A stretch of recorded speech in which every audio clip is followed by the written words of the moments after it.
unavyojiweka inaweza ikawafanya watu wakakuheshimu, inaweza ikawafanya watu pia wakakudharau. Mavazi unayovaa na ongea yako inaweza ikawafanya watu wakakuheshimu pia, narudia tena, na inaweza ikakufanya watu wakakudharau.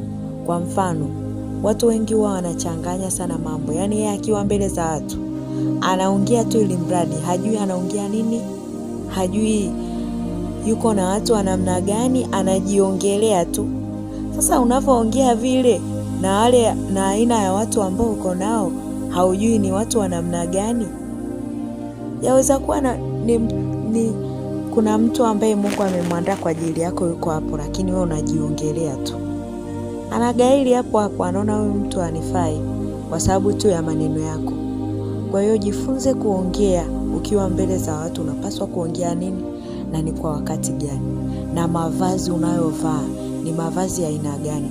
Vaa mavazi ya heshima, vaa mavazi ya kukustiri kama we ni mwanamke, kama we ni mwanaume vaa nguo ambazo ni za heshima. Na jifunze kuongea, unaongea nini na kwa wakati gani. Sio kila wakati wewe unaongea tu, na sio kila neno wewe unaongea tu, haujali uko wapi, uko na watu gani, hapana. Jifunze kuzingatia hivyo vitu, itakusaidia.